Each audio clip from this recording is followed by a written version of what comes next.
Broadcasting from the business capital of the world, this is the Podcast Business News Network. Well, it's something that all of us will deal with in our lives. You may have dealt with it. You may currently be working through it, and it can come in many different shapes and forms and for many different reasons. And I'm referring to grief. Could be the passing of a loved one, could be the loss of a job, could be the loss of a relationship. How do you navigate through it? How do you deal with all the things that come along with it? She helps with that and so much more in her practice. And she is an amazing psychologist and works with individuals, couples through all different things, including grief. She's Dr. Ann Creekmore. She's back with us. Hi, Ann. How you doing today? Good, Steve. How are you? I'm well. I'm well. This whole grief thing, we're never really prepared for it, are we? Oh, And it's major. many times we don't realize, yeah, you could lose your job. All right, it's a heavy hit. There's a lot of uncertainty, financial aspects of that as well. But you might not even realize that grief is going to creep its way in, and there's going to be a period of mourning, if you will, even from a job. Absolutely. Certainly, for the passing of a loved one. As I understand it, when there is grief, there's many different stages that come along with that. Can we talk about those? Sure. Yes. Well, there's the five phases of grief. First is the shock, kind of maybe a numb feeling where you don't, just kind of, just don't even believe it. You're kind of in a state of shock. And that can last. And sometimes, if it's a loss of a loved one, it can even, they say for men, sometimes it could be 6-8 weeks before they move out of that. They're just in that shock. Then I say, then I know this is a little different than Kubler-Ross, but I say bargaining next, which is the intellectualizing phase where you're just thinking about it, like, well, what if this could have happened, or if that didn't happen, if we'd done this or that hadn't, then it's all thinking it through, is like the second phase. And these are kind of defenses against the real deep pain of the grief and the depression, because obviously you're not going to think it through and make it go away. It's not going away, but you just kind of think maybe, well, if we figure it out, maybe it won't happen, but it will. And it did. And then the third phase, I always put it third, even though I think Kubler-Ross put it as second.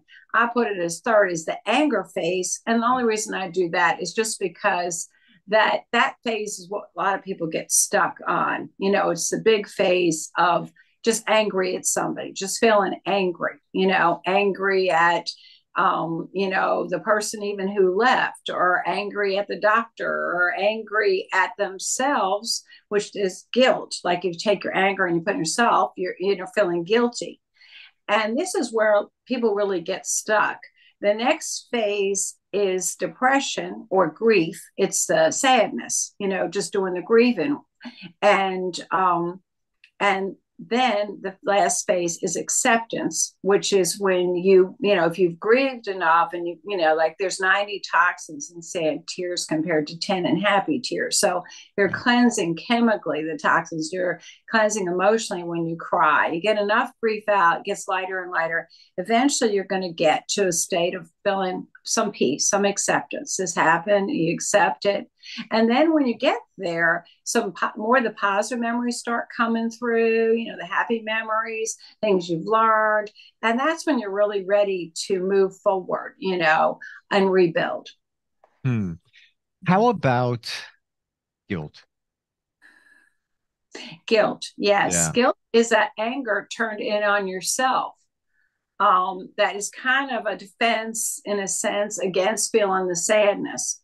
So when you start to feel the guilt, you want to ask yourself 2 questions to see whether it's good guilt or bad guilt. Let's say good guilt is actually, if you are talking to yourself and you're telling yourself that you did something unethical or criminal or whatever, you're thinking about doing something unethical, then it's kind of a post-it to yourself, your conscience cracker. Yeah, maybe don't do that.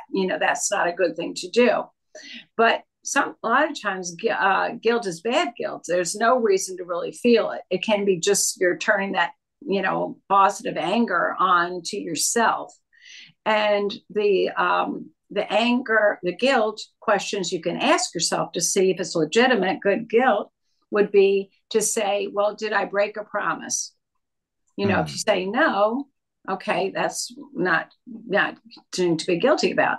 And then the second one is, did I do something is unethical, or illegal or something? Am I actually doing something that, our conscience tells us we shouldn't do? And if you say no to that one, then there's no reason to feel guilt. So basically, when you're at that anger phase at somebody else, or at that anger phase with yourself feeling guilty, ask the questions. And if there's nothing there, then you have to say, well, I feel it. It's okay to feel my feelings, but I've got to move beyond that, move under what's below the anger, in which case what's really below is you're feeling sad, and you're feeling grief about loss. And you got to just go there and let those feelings out, let the ocean wave hit and keep getting it out so you can get to that peaceful, more acceptance place. Is guilt also the feeling of putting harm on the other person? Let's say it's the passing of somebody, and you look at it like, oh, I should have worked with the doctors more. I should have ordered that test. I should have done this, or even I should have spent more time with that person. It's kind of like that combination of bargaining, where you're thinking it through, like if this happened or this didn't happen, then it wouldn't have happened in a way, and it's still going to happen. So it's kind of a combination of the feeling of the anger about what happened and that bargaining, intellectualizing defense, it kind of, then you're not really feeling how bad you feel in terms of the sadness and the loss and the grief, which is what you need to go to and let out and feel to get better. I believe the guilt thing manifests in all of this. That's my belief here, that it's in all of it. It's a thread that goes along the way. For example, you lose a job. There's grief, but there's guilt. I should have worked harder. I had 4 vacations. I should have only taken 3 and I would have looked more valuable. You lose a loved one. I should have spent more time with them. Then as time goes on, let's say it's a spouse, you feel guilty about maybe meeting somebody else and starting your life over years later. The guilt seems to show up, in a lot of this. And yes. we've talked about the what anger is and how anger is typically something else showing up. But I guess it can be guilt showing up as anger too. Exactly. Guilt is just anger turning into anger on yourself, internalizing the anger on your own self. And then a lot of times you just got to ask yourself, well, wait a minute, did I give my word that I was going to do that? Or did I make a promise? No, you didn't do that. Or like, was this unethical? Was this criminal for me to do that or not do that? No, then it's just, it's just unhealthy anger turned in on yourself as guilt that you just got to say, okay, I feel it, but I'm not going to stay stuck here. It's just a clue that I got to go deeper. Anger is the clue that something's going wrong emotionally inside me. I got to go inside and figure out what that is.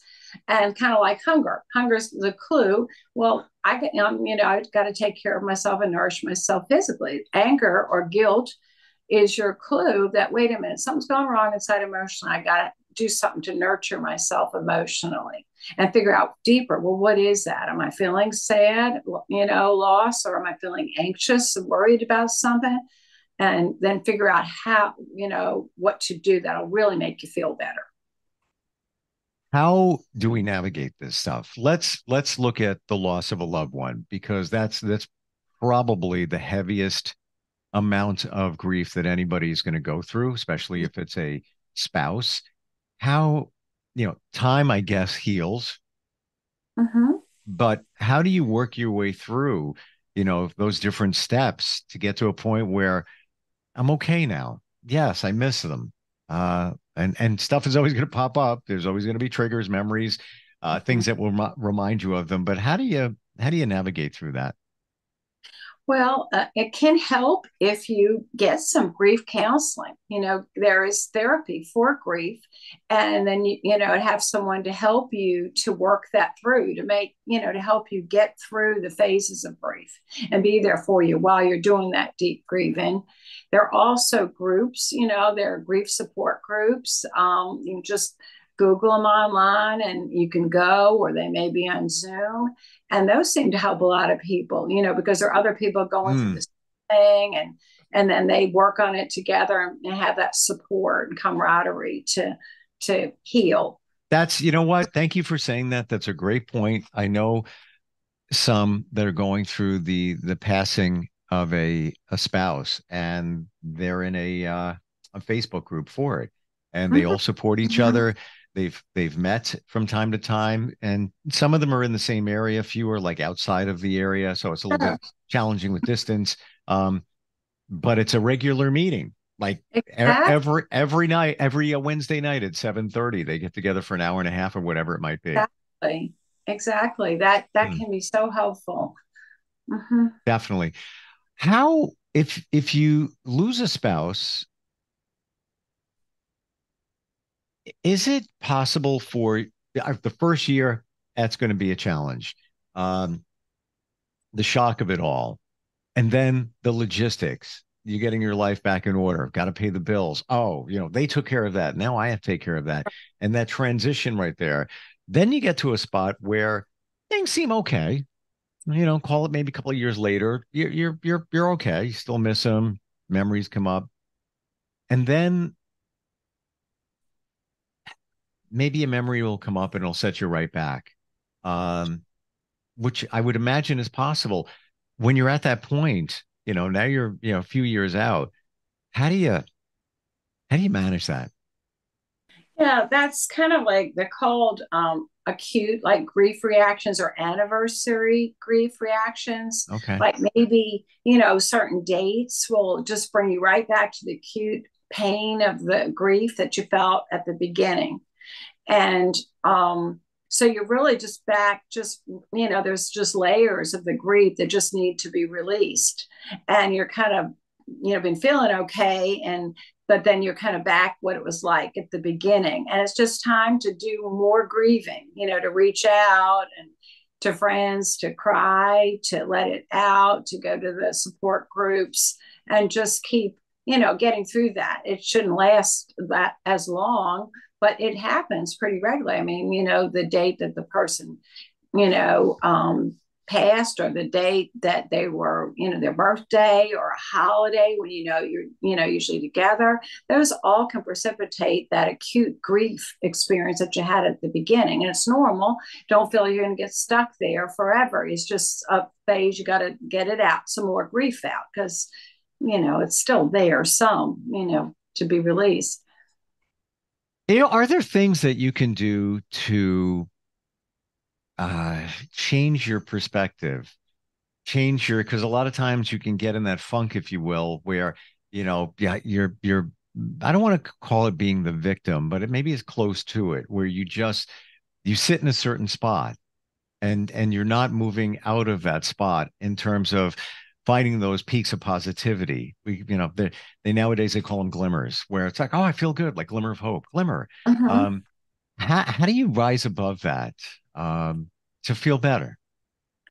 Well, I think that, regarding anything in life, grief, stress, um, it's always important to make time to take care of yourself and nourish yourself, mind, body, spirit, to have a couple hours or an hour, if that's all you can do per day, where you're just doing something that makes you happy, that actually is a healthy thing that makes you happy, and Mm, nourishes you, like you get some exercise that raises your serotonin and your endorphins, that your natural painkiller. So you're feeling physically good and more emotionally enhanced, positive mood. Getting exercise or things that, things just that make you happy to, mentally stimulate yourself, something for yourself, things that make you feel connected to good or that your life has purpose, some spiritual inspiration, or if you have your religion to go and, practice that. And just those things every day. If you can just look forward to those things, maybe some inspirational, affirmations or readings every day, just kind of to say and kind of start your day with, what we talked about before, like the gratitude that in the morning, wake up and say like maybe 10 things you're grateful for in life. That in itself will raise your serotonin right there, your positive mood transmitter. You bring a thought in my mind about self-reliance because, you're in let's say it was your marriage, the spouse passed and you relied on them and now you feel lost. You're like that boat floating on the ocean and you feel alone. You've got friends, you got family, but you don't have that connection of somebody that you can truly rely on that's really got your back. Finding that faith in yourself again, or if you never had it, finding it. Exactly. That's, to me, that's a tough one. Yeah. Even if you're not dealing with grief, to get to that point where I'm good, I got it covered. I'm not going to worry about all this stuff anymore. That you feel good in yourself. Right. And yeah, so that's just important to work on every day, for everyday stress and to get to that place. But certainly, it's probably a good idea, could precipitate someone to go into therapy and just wanting to work on those things. Right. Feelings. Right. And we've talked a little bit about this in the past, but working on those things, certainly therapy is one of them, but it's my belief, looking in my journey and the journey of others, that it can't be just therapy. You've got to find other things, whether it's a gratitude journal. I know it sounds simplistic, but it helps and it works. Things like that. Absolutely right. I mean, therapy is only once a week, usually. I mean, maybe two if you're kind of in a crisis or whatever. But, you have, a lot of what is the changes come from what you do, between your therapy hours. Right. What are some, I mean, gratitude journal is one of my go-tos. I think that works really well. What are some of the other things that we can do to have that renew faith or begin to have that faith in ourselves, because let's face it, if you're dealing with a large amount of grief, even if it's the loss of a long-time job, talk about feeling deflated. Like, how am I going to pick up and move forward from this, or the passing of a loved one? How am I going to even do that? What are some of the things that we can do that can give us that self-reliance? Well, I think one thing to remember too is that it's really important for you to control your thoughts. It's not what happens to us, but what we say to ourselves about what's happening that causes us to feel a certain way, to have the emotions. And it's that passion of our feelings that causes us to behave certain ways. And of course, the way we behave or react to things it determines the outcome, our life situation.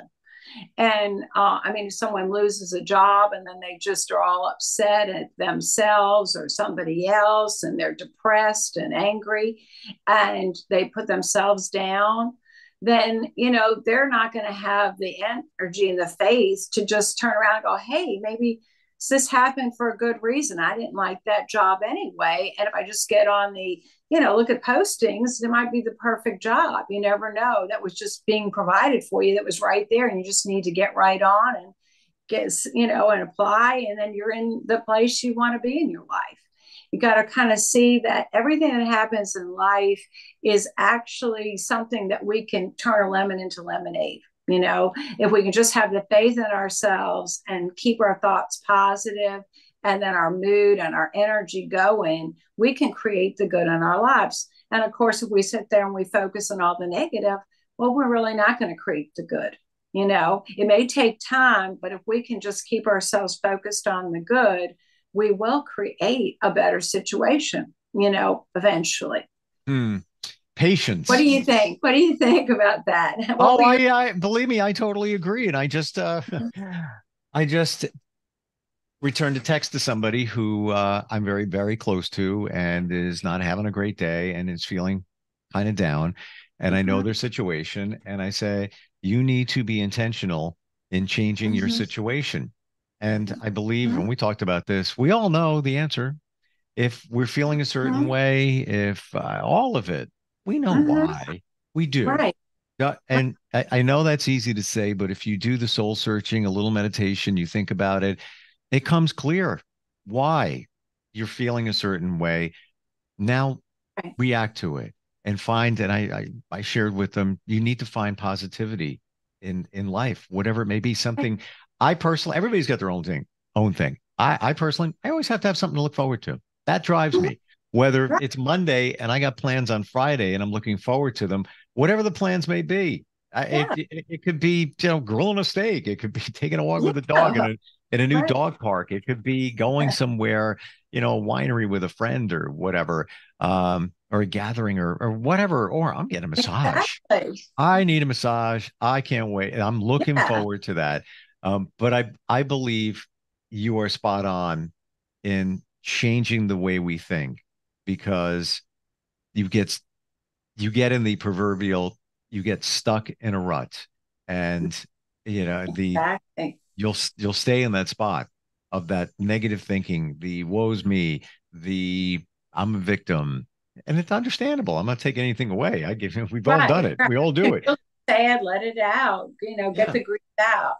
But you don't want to say negative things to yourself, because you're just, setting yourself up to have energy to do the things, to care for yourself, to kind of keep, ask like, well, how can I see this differently? How can I move into my good is always the best question. How can I release this? And what can I create that's good? Isn't it amazing? A final thought, and I'd like your thought on this, that even so, you look at yourself in the mirror and you say, look at this, look at that. What did I get on my face today? What? Where that? You look at that in a negative way and you see it in a negative light.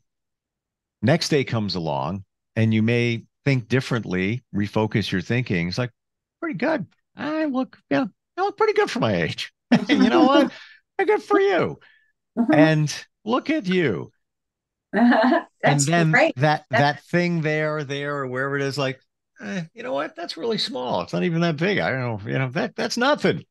It's the way you look at it. Exactly. It changes it. Absolutely. I agree with you completely. And I like the idea of looking in the mirror and telling yourself good things, and waking up in the morning and telling yourself things you like about yourself. And I know it sounds corny. I know it sounds woo-woo, but it really does work. And it can work in a very short period of time. I remember once you look at yourself here in the mirror and you're like, I'm going to, and then I was once at the gym and I got a full length view while I was working out. I'm like, you're not that bad after all. I'm taking the whole picture in. It's all in the mindset. And how do we? I know you have some great books, and that's on your website as well. How do we find you? My website is psychologistinvirginia.com, and it's all spelled out with a plural, psychologist in Virginia, and that pretty much has everything on it. Always wonderful talking with you, and you're so warm and have such insight. Really appreciate it. Thank you. You too, Steve. Thanks for being here, and looking forward next time we get together. Me too. Thanks. We'll be right back. Are you looking for even more of the podcasts and hosts that you love? The Podcast Business News Network is proud to announce that you now have even more ways to listen live. Check out the MyTuner Radio, online radio box, and Simple Radio apps on iOS and Android, or find us online. Search for Business News Network on mytuner-radio.com, or search Podcast Business News Network on streama.com and onlineradiobox.com/US. Take your podcast on the go and don't miss a minute of the action.